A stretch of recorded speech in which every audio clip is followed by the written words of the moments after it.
Hey everybody, how's it going? Andrew here, and I just wanted to say real quick, first of all, thanks for being such great listeners. And if you like the show, enjoy it, please do us a favor and just write us a review. It helps us out tremendously. In fact, recently I went back to check some reviews and saw that someone gave a great review, but also offered some advice and suggestions on how to improve the show. And that just means so much to me. So, if you wouldn't mind, just wherever you're listening to this, write a review of the podcast. Be honest and sincere. If you think there's things that we could improve upon, you can either let us know there or reach out to us directly. Andrew at Rengen Marketing is probably the best ways you can do that. But outside of that, I mean, just write a review. Let us know what we think so we're hitting the mark and making sure we're providing the value and content that you're looking for in this show. So thanks again for being such great listeners. And now let's get to the show. Hey, everybody, and welcome back to another episode of Indie Game Movement, the podcast that talks about the marketing and business of indie games. I'm Andrew Pappas. I'm going to be your host today, and this is episode 277. We're going to be talking about getting audiences excited using fan fiction. Now, there are lots of ways developers and studios can get their audiences excited for their game while it's being developed. However, there are few methods that can really get the player completely engaged and ingrained with the game well before they play it. That's why our guest today, Joanna Keler of Klabater, is going to share her experience with fan fiction and how the impact it creates for audiences is beneficial for both the players and developers. So that's what we're going to be talking about right here today on Indie Game Movement.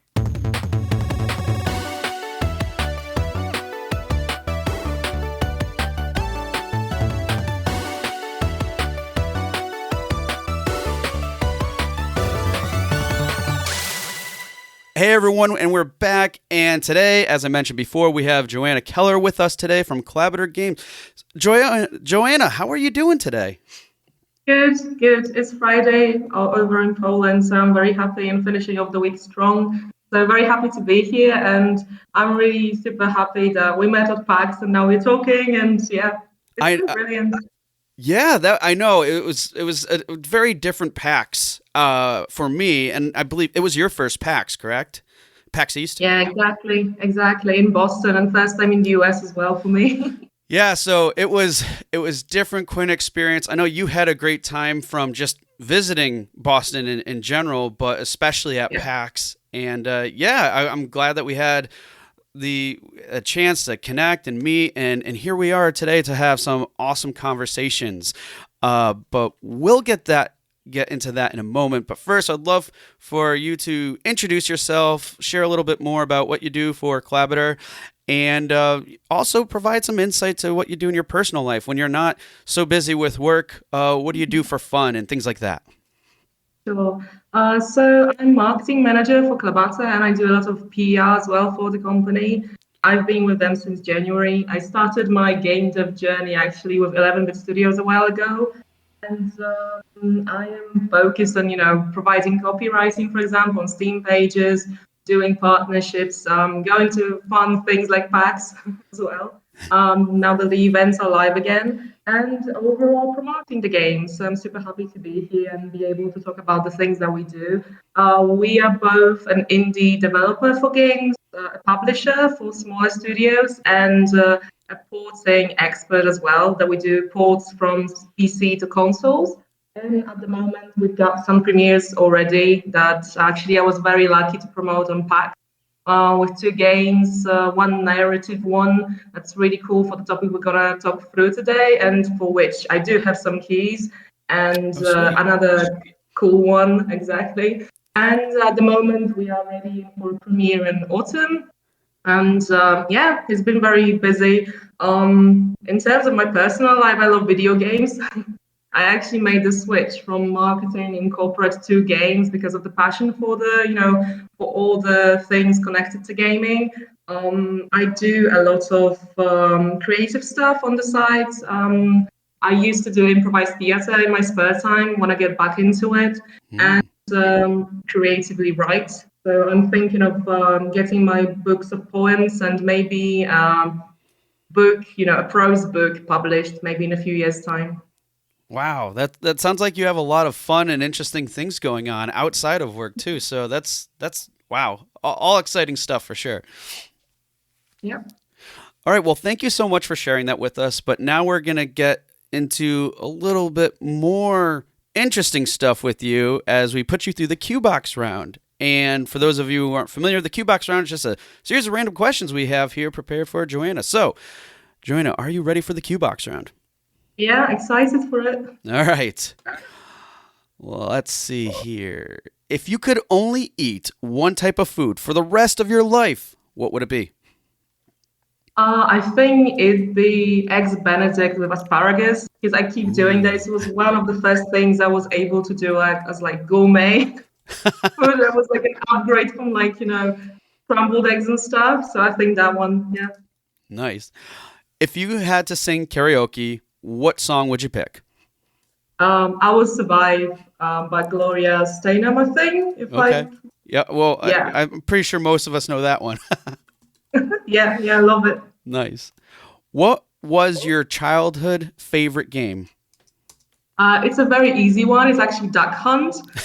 It was released on like Pegasus. It was a different console in Poland where I'm from. So I played it with my elder brother for ages. And it's actually, a funny story that I've been with games since I was like a very, very small child. Like when the internet was like crawling around in Poland, I was there dialing up the modem and playing Duck Hunt as well. That's hilarious. I could just Yeah. hear the modem dial tone now. Yeah, exactly. It's ingrained. It's like a core memory, I think. That's funny. What is your favorite item or product that you bought this year? I think Xbox S that I have because I've been a PC gamer all my life actually, and the S version made it possible for me to switch consoles. I wanted to have my first console as PS4 with Detroit Become Human, but in the end I waited a few years, and I'm super happy with the Xbox Pass and being able to have all the things on day one. So yeah, Xbox S. I think that's the best thing this year. Nice. And what's a piece of advice, the best piece of advice that you have ever been given? I think to be, not rigid in what you do and kind of accept that change is inevitable and change is the only constant in life. That's advice I've been given in one of my first jobs actually back in corporate, and it helps a lot. And I think also learning to let go of certain things that's super helpful. That some things that work for some time, but then you kind of grow and change, and you have to accept that things change as well. And sometimes it's very good, and sometimes you kind of learn to accept it over time. Yeah, those are some really good ones right there. I love it. And then last but not least, and the staple here on the show is what game are you playing now? I'm actually playing one of the elder ones from Klabater, so from my own company. I'm playing Help Will Come Tomorrow, and it's not, it's not, it's not actually just like to promote the game, but I've been trying to get back into narrative games because there was a big news actually from my previous company, from 11-bit studios, that the game that I was super crazy on, to be honest, this war of mine got accepted into the educational program in Poland. Hmm. And Will Come Tomorrow is a similar game, but with a different premise that you don't have a war going on, like in this war of mine, like the title suggests, or rather you play as people stranded in the wilderness and trying to survive. It's similar mechanics, but a bit more historical, back beginning of the 20th century, not like modern conflict. And I do have keys for that game, but it wasn't planned. It's one of the games actually I'm playing right now on PC. Okay, sweet. So at the end of the show, we'll definitely get some more information in terms of getting those keys out and how people can get them. But no, that's awesome. You're playing that game, and thank you for sharing the premise with us too, because it sounds rather interesting and current, if you will, in terms of like the perception of these games and how they are and how they differ, and especially war games. Yeah, it's changing a lot, and I think it's exciting because I've worked with 11-bit studios on bring community to that game and like community management, and it was really really fun to see how profound the game was, and I think there is now more space to tell more mature stories, not just shoot them up and beat them up, but more nuanced ones. Well, I love that you ended that with that statement here because I think it's a perfect segue and setup to what we're talking about here today, which is basically getting audiences excited using fan fiction. So this is something I'm really excited about because it's something I think a bit different from some of the types of conversations we've had on the show. And again, I know we were talking prior to the podcast about how there's not too much of this going on as far as that you can tell. So to kick things off, I wanted to kind of ask, like, what exactly is fan fiction, and how do you feel it can be leveraged as a marketing approach? Sure. So I've been with fun fiction ever since I started creatively writing. So it's been ages, actually like 10 plus years now. So fan fiction is basically all the stories that the fans create based on some content. So it's not original content. It's more that you take characters, settings, some, key things from a story that's already on the market. For example, books, films, TV series, or even the real life people, which the last one I'm not a fan of because I think it breaches the privacy, but some people are crazy for it. Mm. But overall, it's basically creating on top of something. So you start with a story that you probably are not satisfied with how it ended, or you wanted to focus on other characters than the creators wanted to, and you're able to expand the universe of a story. So actually, fan fiction is really cool that it started with Star Trek in the 60s, and it was one of the things that made fandom what it was. So getting, stories written and put away in your cupboard to get it out and have people talk about it, housewives and all the people who were centered around Star Trek. They started going out, meeting up with each other, and created what is now, the backbone of packs, for example, of cosplayers, of all the things that people are excited in terms of being gamers as well. So it's basically building on what's already out there, but you feel that you are able to deliver more to the conversation. Yeah, I absolutely love that the whole concept of it too. And I mean, I'm honestly not too familiar with that, but love that explanation too because, as you mentioned, it goes far beyond games, and it's really a community driven thing. Exactly. And sometimes you can actually, try, like, I am really happy I got quite early into it. I started my fan fiction journey way back with Harry Potter, and I actually was like setting up blogs on one of the Polish sites for it when I was like 13 or something. And later on, I decided to like delete them off because I was embarrassed how it was. It was like a venture into a different world, and you immediately have readers as well. So for anybody who does creative things, getting someone to read your stuff, to interact with it is a struggle. Fan fiction enables you to connect with people immediately because you know the same characters, you know the same storylines, you know the same background that you can experiment with. Whereas creating something from scratch, you sometimes struggle with finding anyone who would be, comfortable to read it or would like to read it, would like to devote time. Whereas, established things, they do have an audience that follows what's coming or is not satisfied with how things ended. So, for example, Game of Thrones fans will write their own ending to a season. Or, for example, Harry Potter fans might make a different version of the character altogether so Mm. that they can emote with it more than what J.K. Rowling herself wanted the character and the whole book be about. But then that's the whole conversation about the copywriting, the laws of who is the author, how much you can change, and some people actually banned nonfiction for their books and their works because they didn't want to be associated with people writing alternative things to what they published already.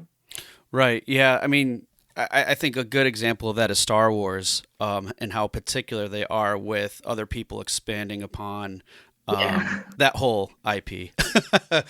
Yeah, exactly. Understandably so. Now, thank you for those examples, like, because definitely have a clear sense of fan fiction as a whole. But I'm just curious, in terms of what we're really going to be diving into a lot with today is, um, could you give us some more insight in terms of how this could be leveraged as a marketing tool, essentially, especially for game creators and such? Mhm. Well, my experience so far is that you can write stories that, for example, the dev team won't be able to incorporate it into the games themselves because of timelines, because of the assets needed to produce, a certain emotive thing or emotion. So, for example, something that the game has in core of its own. So things that they will not focus on because of the theme of the genre as well, or just the timelines as well.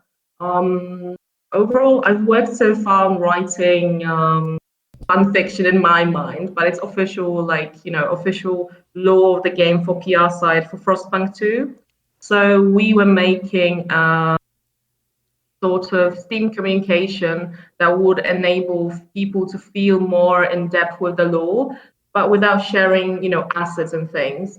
And I think fan fiction enables you to set up the mood to make people engage and have them come and start a dialogue with them as well. Like, is it the direction that people resonate with when you're thinking of launching a game or having, for example, a release window and trying to get them excited, trying to boost the wish list or even have them talk about the game because that's the most important things these days with social media and Steam being, with the community there. You have such a potential of people, but you need to have them talk about it, have them be excited for what's to come. And if you don't have things to share, that's actually big enough to have them interested in terms, for example, artwork or gameplay or official materials like trailers.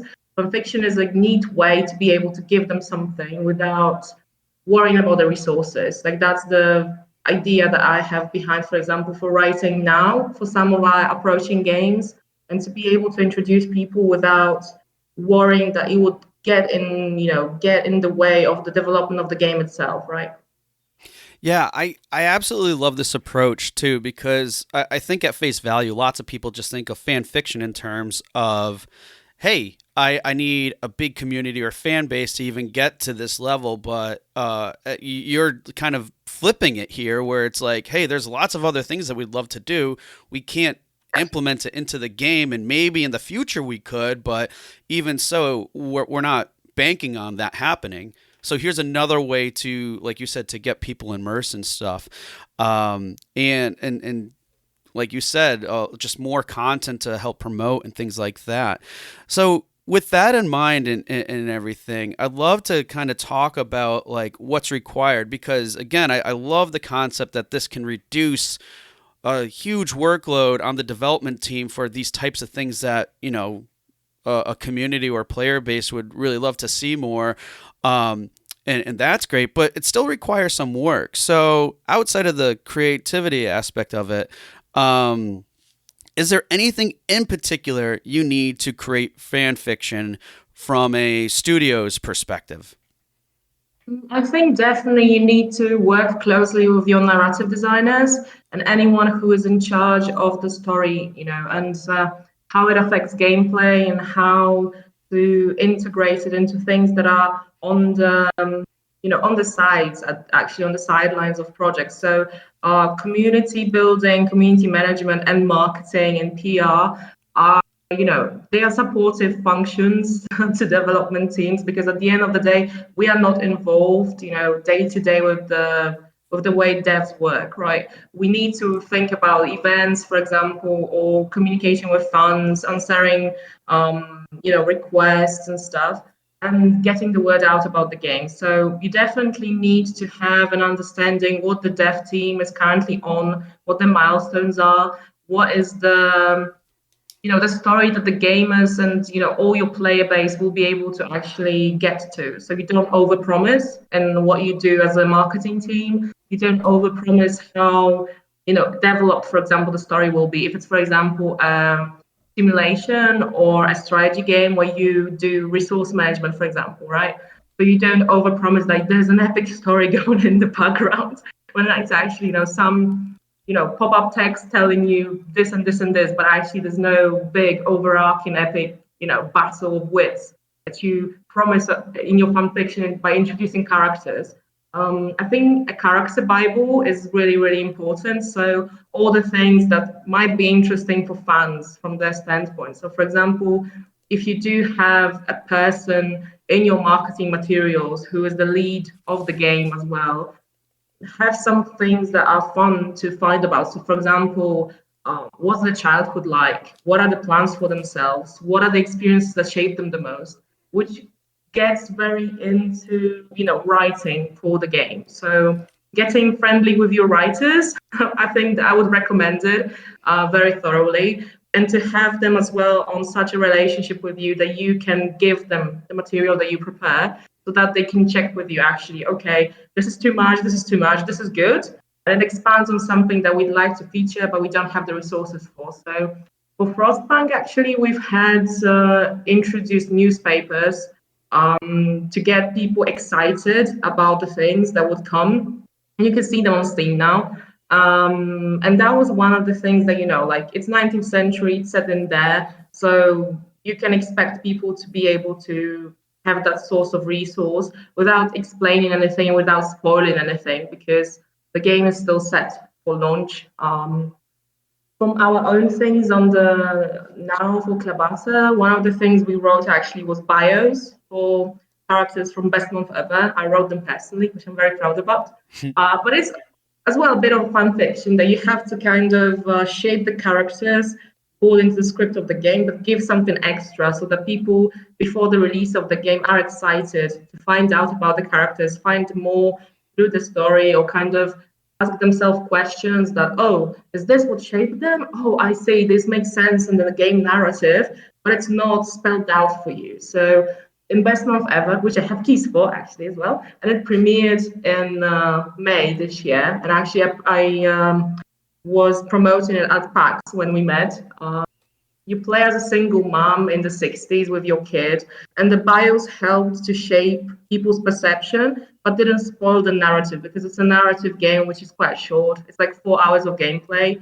So we had to think about ways to get people talking about the game on Steam, on Twitter, and still have them want to play it at the end of the day. So your fan fiction cannot get in the way of what the narrative team for the game itself thinks the game will stand for. You have to collaborate very closely and not get into each other's way, because sometimes I think devs are definitely, secretive about what they want to show and what's the mechanic and why it's there. And they don't want to share with marketing as much as it would be useful for us.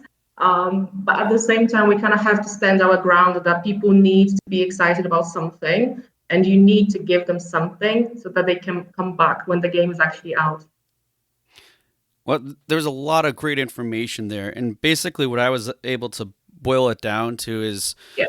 in terms of requirement, like really being collaborative and making sure everybody's on the same page to implement something like this. Because again, as you outlined, there's a lot of different things that could probably happen, and Yeah. miscommunication could clearly make things disruptive a little bit with trying to pursue something like this. And plus, it's good to have that type of communication, anyways, regardless Yeah. of any efforts, really. And then Yes. you mentioned about being aligned with the narrative. I mean, that obviously very important, but still essential. And then, but being aligned with the narrative, but also keeping it, I guess, keeping some mystery to it, so that way you're always like people are always intrigued and wanting to find out more. But I think when you ended there, and I wanted to dive in a little bit further with this too, it was good about like some of the hesitancy or some of the concerns that the developers may have as a whole, especially like how much information is too much information, or even potentially relevant in some cases. So like, what are other concerns, or why do you think, the developers might be hesitant around this concept, especially using fan fiction as a marketing piece? I think they definitely might think that people will not need as much explanation as they actually do. So in fan fiction, you have to be aware that a lot of readers that come to you might be at different levels of knowledge about the universe you build, about the characters. They might care about different things. So the fanfiction community, I think, overall is quite fluid in the sense that they migrate from, fandoms, so to speak. So, for example, I migrated from Harry Potter to Alexander the Great, was like historical fiction, then to Sherlock Holmes, for example. Whereas game devs, I think, expect a lot of loyalty out of their fans. So when you prepare that sort of content, you have to be prepared that a lot of people might come outside of the bubble that you build for the game. It's also very different from sequels, which, for example, Frostbank, like that I was communicating a sequel to an already established game, whereas Best Month Ever now from Klabater was an indie game without any prior, entity to refer to. So a lot of times I think devs are skeptical about how you can boost the visibility of a game that you would be providing original content for, outside of very techy updates. For example, screenshots, gameplay, all the fluff. So as marketing refers to a lot of times, that you refer to things that are not as, milestoney as people kind of expect in game dev and developers themselves expect. So there's a lot of hesitancy in how to frame, for example, talking about things that you don't have a lot of feedback for yet, because the game, for example, is not out yet. Or if you have already, as was my experience with community management for 11-bit Adair games, the devs have different vision for what compared to what the fans want. So, for example, fans would like, I don't know, more violence, for example. But you, as the dev team, have a vision for the game that, for example, you're gonna go all Pacific and like have only, anti-war sentiment. But the fans create a lot of content that's basically very violent and not in line with what you think as the game director, for example, or the game lead, the game should be about and what the people should focus on. So I think that potentially there's a lot of frustration in how people view what you create and how it has a life of its own as well. Mm. Yeah, those are very good points too, because again, it's kind of like comes down to having that level of control that's necessary to keep things aligned for sure. Yeah. Now, I want to shift this a little bit because I'm honestly curious about this, and I'm sure some people listening who this sounds interesting, but are also understanding that you have from what you shared, your past experiences and everything, and just from your passion behind fan fiction, you have a background, in creative writing. You're a fan fiction enthusiast. So, what are some ideas that you have, or even best practices for people who, let's say, don't have that kind of a background but want to explore more of this concept? I think if you work in game dev, it'll be definitely useful for you to check out forums, for example, and kind of take on the role of a community manager for a minute or two. See what the people are excited about your game. Is it actually, the mechanics, or is it the characters that people, speculate what was the past life? Oh, what were they doing if they were in different universe? What if they made a different decision? What if the game ended differently? And if you don't have time for that, definitely get in touch with the community manager or anyone who is, directly interacting with fans, because it is, I think, at the end of the day, I thought a lot of people in game that were the same as me. But now I see that, like I do have a passion on a different level for that because I've been in fandom for so many years and it's kind of ingrained into me. But if you're new to this, I think just asking questions as well that, oh, is it actually, sensible that the character is behaving this way? Is it actually from the narrative point of view?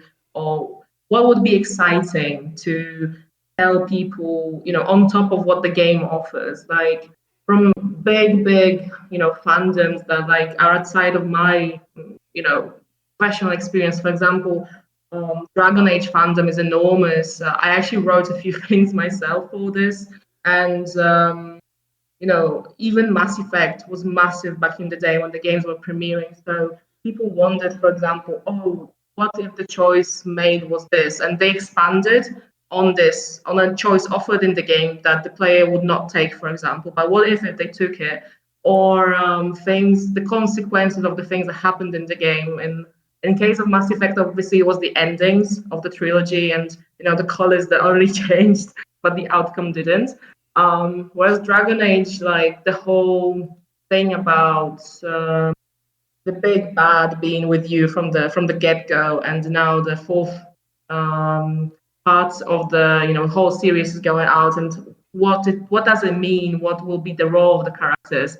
So it's asking the questions and being flexible in what the answers you expect, because at the end of the day, all things out to the public have a life of their own, and people who interact with your content will not have your knowledge and will not have your experiences. So the things that you think are quite straightforward might resonate in a very different way with other people. Yeah, I think that's really key to think about for definitely because, like you said, I think what you're saying too is we kind of are so familiar with this to our and so ingrained with this that we forget how other people might react to it and such. So good point there. Another thing that I want to ask about too, as it relates to everything you have been talking about, is the idea of fan fiction. I'm sure to some people listening can sound like a lot of work. So I was just curious: is there a particular process that you found, or even a point in which the creation of this content can be scaled? Yeah, so actually, one of the reasons I was writing fan fiction, like really at a high tempo now looking back, because I was doing it as a teen for a lot of fandoms, like as I said, for example, Mass Effect, Dragon Age, Sherlock, BBC version. Um, I found it very fun, to be honest. It was my way to be creative and not have that whole, you know, bridge to cross that you have to find people who would be excited to read something original and get into your head, but get the easy way, which is easy and not easy at the same time, because you have fans who will critique you like there's no tomorrow, basically. Like that's not the way it should be. Like your character building is really bad. There's nothing to the story. But at the same time, I had more time than I did today. I don't write that much fan fiction these days, but I want to get back to it. Apart from the professional stuff that I give now, part of the PR marketing effort, which is really exciting. I never thought that we'd go that direction, to be honest. Hmm. But it does get skilled, because I think there is a lot of need for content like this, and there are not that many people who are skilled in this. Like I thought back in the day before I got into game dev that it's a quirky passion. Maybe I'll do something about it, doing my own book or writing poems on my own like leisure time, and this was a side hobby. I never expected to be, have it as part of my responsibilities, which was the case with like community management and now like being marketing manager. But it does get skill in the sense that you have people interact with this as official content, like officially from the dev. And I remember comments on Reddit about Frostpunk, especially, that they loved the setting, they loved the lore behind it, they loved, the unexpected things that they are expecting, but at the same time, we could not share more on what the game is going to be like and what's to come. And the same with, Best Month Ever, that you do have some sort of like skeletal bio of the characters, and people on Twitter were asking, for example, oh, what does it mean in the scheme of things? Like, will she be the main character, or will he be the main hero of the game, or what is it? What is it about? So yeah, I think the skilled part comes in having deadlines, having a word count, and having people expect you to deliver as soon as possible. Whereas fiction writing on leisure time is just up to you. You're your own boss, so to speak. I had some pieces which were like 10 plus chapters, like 10K words or like 30K words. in total. Whereas here I had to write what is essentially flash fiction. So it's very short, very kind of flashy, just get people excited and read through it when they are browsing through Steam. So professionalization gets into it that you cannot just waffle as you would do as a hobby writer. You have to get straight to the point and have it on top of your normal, normal day-to-day things.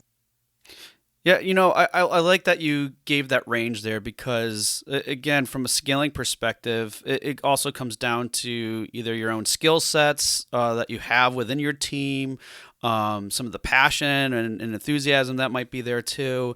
But it also, I mean, you gave some great examples, quick, simple examples of just format. It could just simply be a format matter, which depending in a bite size one too, which Yeah, depending on exactly. your audience, it could be perfect for them. Yeah, And in that case, then then it comes down to more the consistency. But still, like if you have that format in place of something that still provides them with value, you can consistently deliver upon that without having to write, you know, novels essentially, or what would seem like yes. novels for some people, I'm sure. Yes, exactly. And I think, in terms of novels, usually, like that's the thing I've seen with game dev companies so far.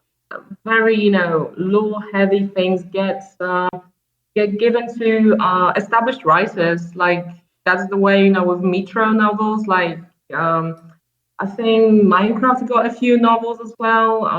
Actually, one of these days I found not Players Unknown book, but it was Fortnite book actually. So you do get people signed up, who are established writers or ghost writers writing essentially fun fiction because it is on top of, established lore. It gets involved as part of the professional, world of the game. But at the end of the day, it's additional story that builds on what people know, and it's not necessary to understand the whole picture, what the game paints, which is what fan fiction is for. Like it expands, but you don't need it to enjoy the original work at the end of the day. Yeah, if anything, it's just to help emphasize the actual product. Yeah, yeah. Sweet. All right. I want to go in a different direction here a little bit, but and I know you alluded to some of this before, but I would love to discuss the benefits of fan fiction because you know one thing is that you mentioned is just simply how this can be a great way to keep the community engaged. Got some great examples in there, but outside of this, what could you say are other benefits that can come from this type of activity? I think definitely, not putting that much pressure on the dev team because if you have a skilled writer, like for example, a copywriter in your PR or marketing team, or even an agency that helps and supports you, you can get some of the burden that's on the dev team to produce content before the release of the game. You are able to balance out the needs of marketing because marketing, as I am aware, working a few years now, is a very demanding mistress, I would say, that we need a lot of things SAP, we need it now, we need it for tomorrow, for 2 days' time, Yep. because we've got a show, we've got, an exciting press interview, we've got, I don't know, like a podcast like today, and we need it now, now, now, now, now. But the dev team has their own timelines, their own schedule.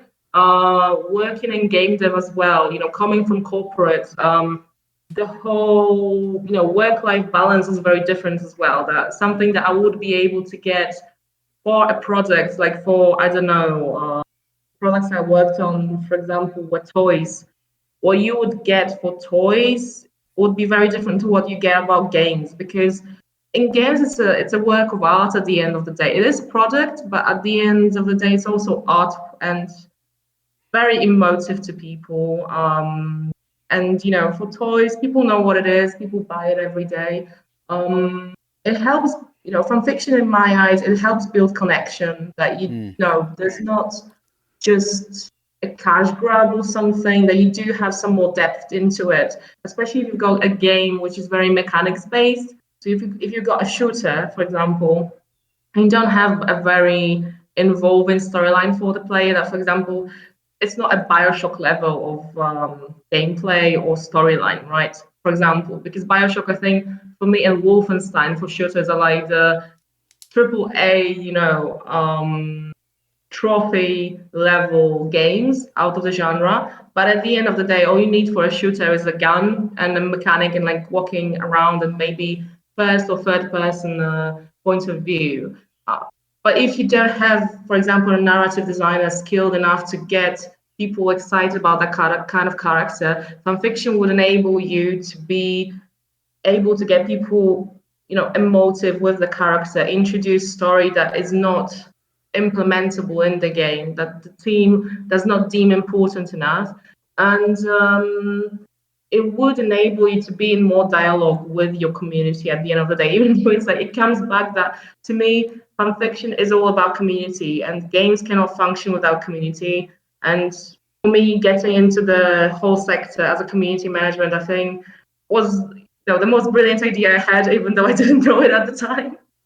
And the most important step for me, because if you don't have people excited about the game, you won't have anyone playing it. And there are so many games coming out every day. I think there was something like 300 games on Steam every week. I'm not sure about that number, don't quote me on it, but it was such a massive number. Like, we were very lucky to have, for example, Best Month Ever, a 37th game coming out that week, which we're super proud of.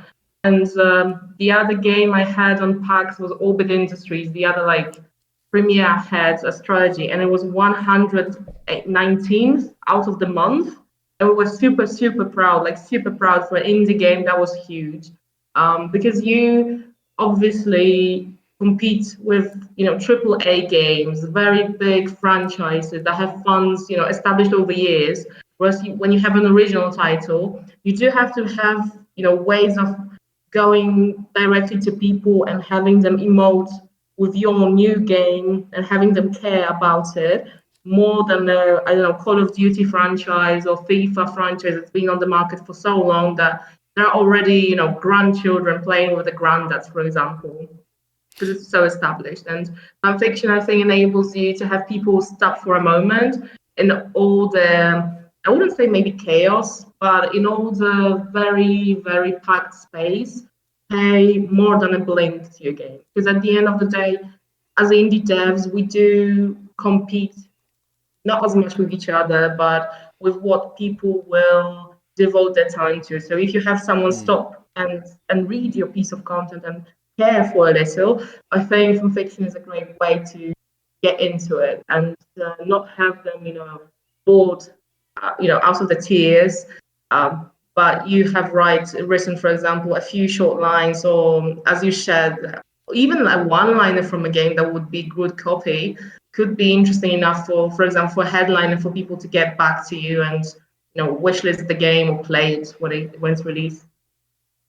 Yeah, I absolutely love some of the examples you provided there. Like one that can, but to boil it down, it really come. You say a big, huge benefit is really being able to connect and build these relationships and resonate with people. Like for example, the first person shooter example you provided. Let's just say someone does that, but then they have this fan fiction out there that's actually showcasing characters of various different let's say ethnic or cultural backgrounds. I mean that Yeah, could be a huge thing, and that are properly represented too. I will add, but yeah, that exactly. could be a huge thing to really connect with, different people or just lots of people. But and then another point you made, and that I wanted to drill into you further with this, and you provided some information, which was, what are some like tangible stuff here? And again, it goes back to when you're having these connections, when you're having these relationships being built, that can, well, maybe difficult to attribute. That can then translate into wish lists going up and to like hitting certain numbers on Steam charts and things along those lines where you have more tangible results that can happen from these efforts, though again probably difficult to monitor or attribute to, but you'll see that in probably other forms like engagement and other types of activity where maybe other people are creating their own fan fiction.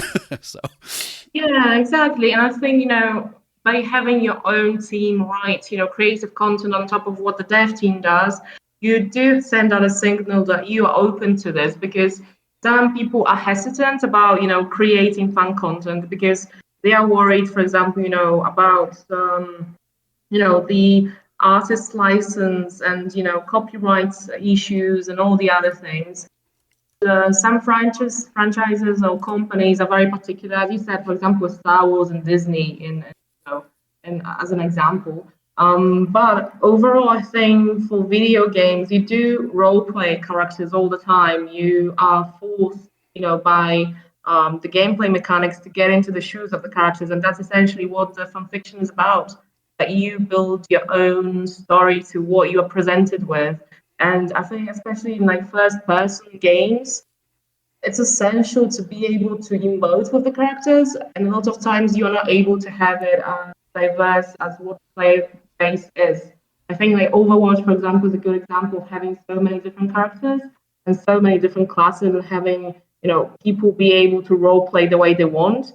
But if you've got a game, for example, I don't want to give a negative example.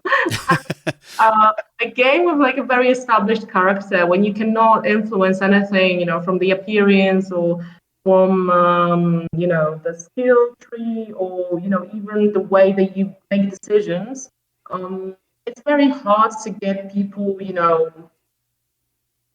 caring about the character. That's my experience, at least. Like, I really love RPG games, like from BioWare and all Elder Stars and Fallout games, for example. You can be yourself in a video game world, which I think writing, when you do creative writing, it enables you to role play, in a creative or less creative way, what you'd like, for example, your life to be like. This type of game, with an established protagonist that you cannot influence in any way, I think is a thing of the past. When I think about it, it was when I was still a kid, and it was, for example, Prince of Persia, and that sort of games where you do have one character who is the brand hero, who is the marketing hero as well, and they're there. You cannot influence them in any way. They're kind of unmovable, save for the narrative, and the narrative pushes you fully. But now games enable you more role play. In terms of Frostpunk, for example, it's a city building game. You don't have a personalized chief of the city, so you can imagine yourself the way you want to be, apart from like from some marketing materials. In terms of best month ever, you don't see the past of the characters. You don't see a full picture of what their life was before the game or what their life is fully after the game. You can fill in the blanks for yourself. And one of the games we have scheduled from Klabater this year is Moonshine Inc. You will see some narrative. You can fill in the blanks yourselves. One of the things that I really want to do as well is to communicate it more thoroughly on Steam and have people excited for it and be able to imagine what what it would have felt like for the character. Because writing, I think, and especially writing, is about having people care and going through emotions that sometimes cannot be fully depicted in a game. The same way as movies, you can work with close-ups or make realistic like CGI, but some things are not either cost efficient to implement, or you don't have the resources to implement into the game. So I think fanfiction could cross the line that you don't have the resources, but the emotion is there, and writing enables you that without spending ton on the budget. No, you bring up an interesting point there that I think is a good segue into another question I have, which is basically how it can cross over. And what I'm referring to here specifically is like player created content. Because, like I mentioned earlier, at face value, fan fiction, we're thinking about it's fans creating the fiction. But like, and I'm trying to speak from, a studio perspective, is there ever a point where that transition can happen where a lot of the fan fiction is player created? And I guess more importantly, what level of control is needed to keep this consistent with the game's communication? I think that definitely enables you, for example, to bring community contest into question, and have the narrative team see the sort of connection player base has with the game. So, for example, the narrative team can think that this is the thing that's, that people are crazy about, or they are so busy talking about, but actually nobody cares about it. Yep. Or spend so much time implementing it and nobody noticed. And I think that can be brutal to the ego. But at the end of the day, I think games would not function without their fans, because there are so many games out there now that you do have to worry that people will just, yeah, play the game or refund it. I think having people refund games on Steam, that's the most brutal thing that can happen. Yeah. That, yeah, they played for a bit and then actually came to the conclusion that no, it's not worth my time. Like, let's switch to something else. Um, I think at the end of the day, what other things could help? I think it feeds into what you think of the narrative as, marketing specialist as well. That if, for example, if you're collaborating with a narrative team, that you do have your own priorities, narrative team has their own, and you kind of have to marry the two. That you do have to collaborate closely, not overpromise, because overpromise is I think the biggest sin the marketing can commit. That you promise things that people will be frustrated not seeing actually realized. So not pointing fingers or anything, but it happens all the time in marketing. I'm aware of it, that we do have to be the biggest hype man and hype women for the game, the narration, the direction, what the players will be able to do. But at the end of the day, we do not develop the game. You have to ask the developers what's possible, what's feasible, and not kind of assume that, not having the technical skills, you assume that it'd be super helpful for the players because they want it, or it would, answer so many questions, but it requires advanced physics, or it requires a rig, camera rig or CGI that's so expensive that it would bust the studio out of the market. And writing would alleviate some of the pain, that marketing would want to have people care more and emote and be able to influence what people, for example, see and what the press writes about the game as well, versus what's actually feasible. Yeah, I like. So it sounds like, again, it really comes down to it's important, the level of collaboration, and even to some level, properly setting expectations as a result of that some of that collaboration. Exactly. I think talking to each other, on a face value as well, and not gatekeeping as well as, I think, very important, because sometimes, the jargon of the teams can be overwhelming, and sometimes you can get confused with who means what by what.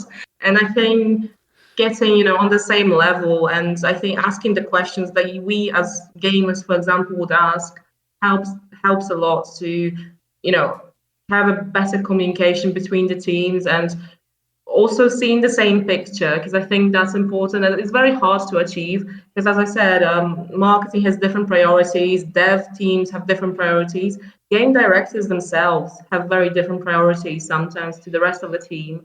And games, I think, are getting into a period where it is getting to the, kind of, you know, very, very pivotal change, that games will be soon at the same level as films, and already, the same way as books are perceived. That it can enable mature stories, and the games can enable you to tell stories that you would not be able to have budget for films, or you don't have enough skill to write books. But by player immersion and player, cooperation, you can tell stories that would not work as a book, for example. So you have to keep that in mind, that you cannot, or should not rather, focus on your own bubble, because it is so multifaceted that it gets confusing as well, what the players would want, what the players can get, and what the teams themselves think the players want. And I think Fanfiction enables you to interact directly with people and get their feedback as well, because if you see people not caring for the things that you write, you immediately see, oh, actually nobody cares about it. Maybe let's not go that way. Whereas when you get that feedback after the launch of the game, or very very deep into development of a patch or a DLC that's focused on something that you have not consulted with the community, then it's a setup for failure or and very big disappointment at the end of the day. Hmm. Yeah, absolutely, and all things to be careful of course. Um, Now, one thing I want to ask before we get ready to close here is: do you feel that fan fiction can help promote a self-sustained and growing community? Mm, Definitely. I think it just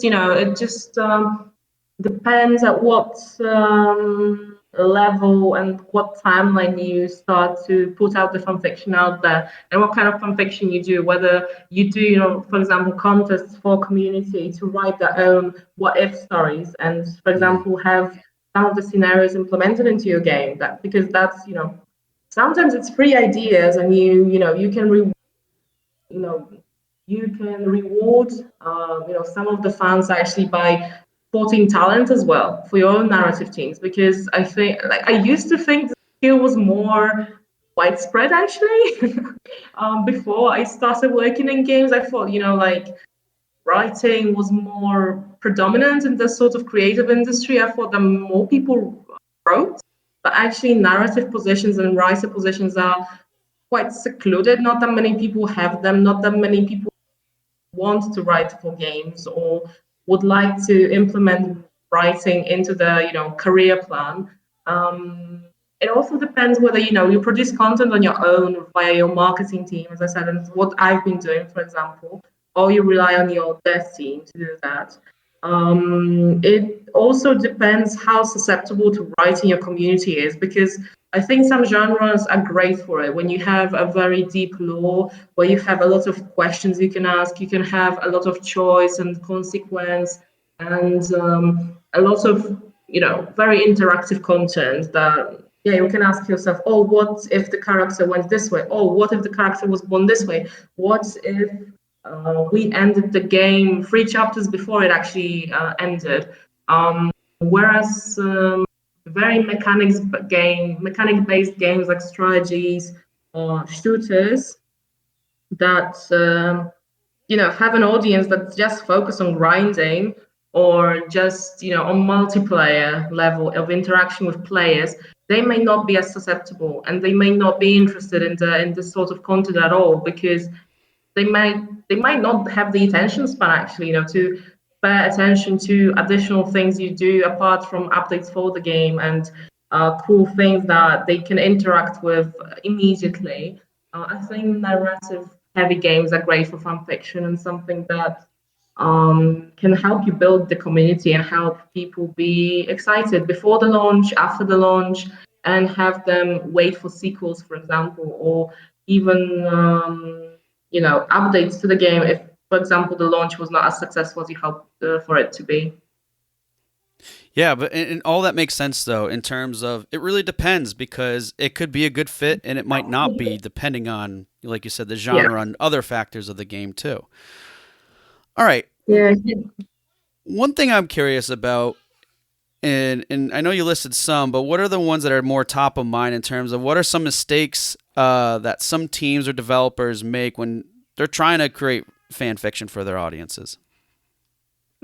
I actually have not seen that many examples yet, of official fan fiction. Most of times I've seen, book adaptations of some of the stories. So I think one of the mistakes is not communicating them on Steam, actually, and not Ah, having okay. audience be aware of it. Because some things I've seen, people discuss on social media, for example, for Dragon Age, I know that there's a whole set of books that, before the games, after the games, in between the games, and I got aware of them not at all as a player. Like, I haven't seen any communication, any, kind of fun pushing information. That would be very useful to me when I was playing the game. Like, for example, if you included some information in the game itself, that, oh, there's more to the lore, check this out, or some communication on player rosters on Steam, in the community part of the whole platform. That would be very useful, so that you cross promote the things, right? I think when people do additional content, they should definitely keep in mind that some people might just be playing the game. They don't follow your socials, they don't follow your Steam page as much as you would like them to. They don't look outside and they don't look for fans, for example. What else? I think also relying a lot on professional writers. I think it's it's good on one hand because you do have the quality of writing, but sometimes the name precedes what it will be about actually.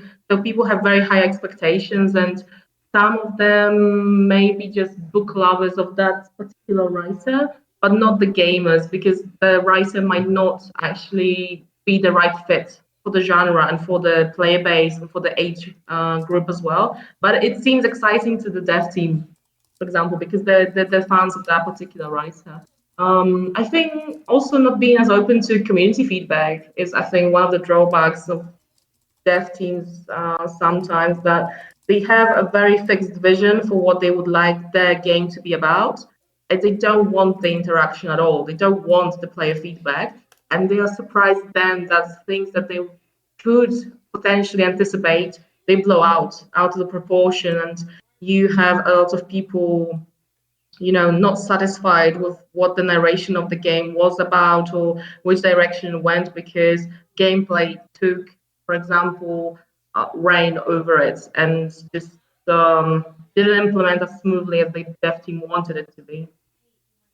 No, definitely some good points to be mindful of in terms of, avoiding some pitfalls that some people make. And they're good ones too, because sometimes, like, for example, the writer one, like relying on professional writers, it seems like a no brainer. But again, if they come from a background that's not trained in or fully understands what players want, even though they're professional writers, that can change a lot in terms of how that is communicated for sure. All right.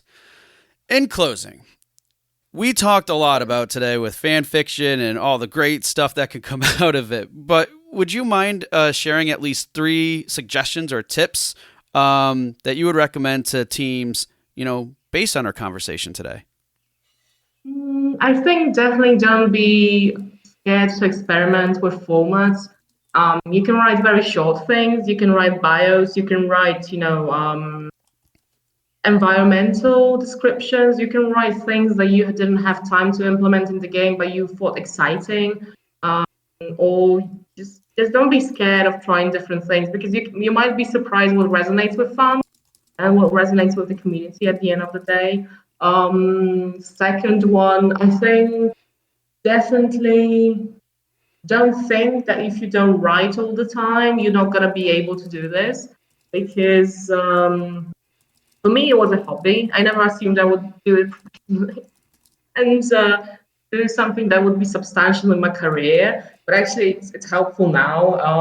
I think trying to ask questions and just get something on the paper will help you a lot.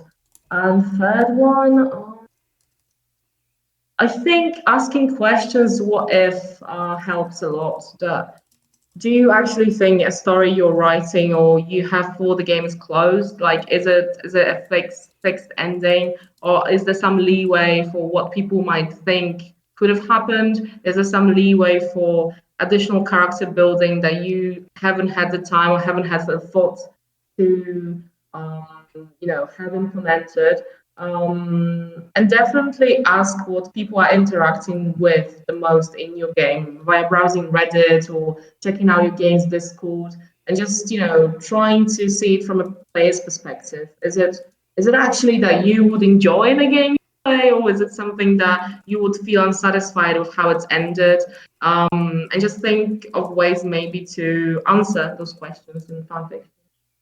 I love it. Those are really great points there in terms of, you know, how to go about tackling all this stuff. So thank you.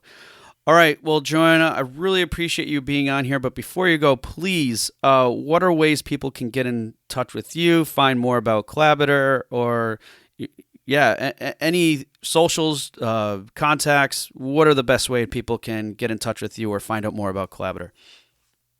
Definitely. So we do have our website, like a traditional one, like klabater.com. And we also on social media. If you check out our Twitter page or our Facebook page. We're on there. We also have a dedicated Discord where we, promote all our games, the ones I mentioned before. There's also, possibility always to reach out directly to me via email or via LinkedIn. I'm very active on there, or on Twitter because I do have my handle there as well. It's certainly one. And always excited, to meet in person on events or just interact online as well. And yeah, I've got some keys, for the games I've talked about today. So Best Month Ever, Orbit Industries, or the game I've been playing, Help Will Come Tomorrow. So if you DM me or write to us at contact@klabater.com, I'll be sure to send some to you. Okay, and if anybody's reaching you at a contact@klabater.com, let's say they could use this subject line IGM podcast, and they'll know to give whoever a key. Does that work? Yeah, definitely. That'll be the easiest one. Okay, excellent. So yeah, so anyone interested in those keys, reach out there too, and obviously the contact method will be listed in the show notes. Well, Joanna, thank you so much for being with us today. I'm sincerely excited about this and love to see how I can try to incorporate in future things that I have, and hopefully everybody else here listening too will find other new and creative ways to incorporate some more fan fiction. So Joanna, thank you so much for being on the show today. Thank you for having me, and thanks, that we are able to make it happen. We were talking about on PAX, so I'm really excited that we made it happen. So thanks a lot. Hey everyone, thank you for listening to another episode of Indie Game Movement. I'm Andrew Pappas, your host, and the show's producer is Mustafa Price. If you enjoy and value the show's content, you can support us even more by going to Patreon and visiting www.patreon.com/IGM podcast and select the tier that best suits your needs. Show notes for this episode can be found by visiting rengenmarketing.com, the number episode of the show. Rengen Marketing is a consulting marketing company that helps indie devs with their marketing efforts. Whether you need guidance with your game's marketing strategy or could use a free marketing plan template, then please visit www.rengenmarketing.com and take action. A special thanks to Dakota Saw for Season 2's opening theme and Melissa Gellis for the new logo design. And as always, thanks for being such great listeners, and we'll see you next time on Indie Game Movement.